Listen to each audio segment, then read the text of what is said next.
হলুদ সাবানের বাটি থাকতো আমার, হলুদ সাবানের বাটি থাকতো।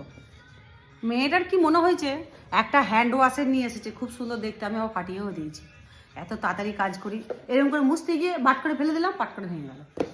আবার এইটা অর্ডার করেছে, আমি ভাবলাম এটা ওর কোনো জিনিস আছে, সাজের জিনিস। বলছে মা ডিসপেন্সার, আর ডিসপেন্সার অতটা ঘামায় না, আর সব ডিসপেন্সার মানে এরকম হয় এটা আমি জানি, যে সাবান রাখার জায়গা, তো অত মাথা ঘামায় না, ডিসপেন্সার না ডিসপেন্সার, ওর মনে মুখে বাঁকা কিছু হবে। ভরাই ছিল আজকে 3 দিন ধরে, নিয়ে এটাকে বার করলাম, বার করে দেখছি বাহ এটা বেশ সুন্দর ফিটিংস। আর করতে পারছি না, মানে মুশকিল পড়ে গেছে এই পাইপটাকে নিয়ে, এটা কোথায় গুজবো, এই গোজা নিয়ে খুব টেনশন করলাম। না হলে তো কোনো ব্যাপারই না, এটা কি সুন্দর, এইখানটাতে লাগানোর, এখানটা লাগিয়ে দিলাম, এইখানটায় এটা লাগিয়ে দিলাম, পাইপটা কোথায় ফিটিং করবো। ছোটো আগা কাছে ছুটে চলে গেলাম, ছোটো আগা এটা করে দাও তো। আর ছোটো আগা কাছে দাঁড়িয়ে আছি, ও দিন রাত জিনিস ফেলে দেয়, ফেললেই ভেঙে পড়ে যেত। কাছে দাঁড়িয়ে রইলাম এরকম করে আগুলবো বলে, গেলাম। কাকাও এদিকে ওদিক করছে, কাকাও চিন্তায় পড়ে গেছে যে পাইপটাকে কী করবো।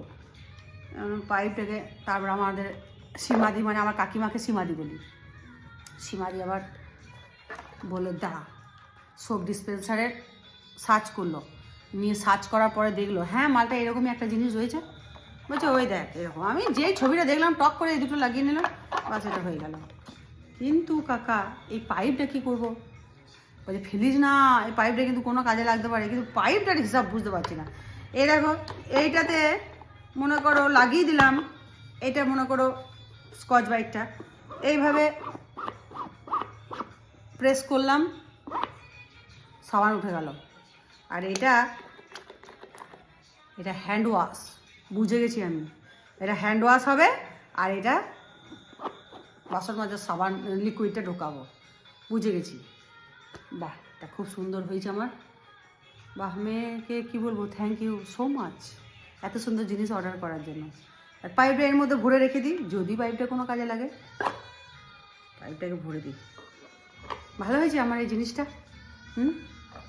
দেখো ভালো হয়েছে। তোমরাও একটা করে নিয়ে নেবে, আমি এবার ব্যবহার করে দেখি কেমন হচ্ছে। কে এলো ঘরে।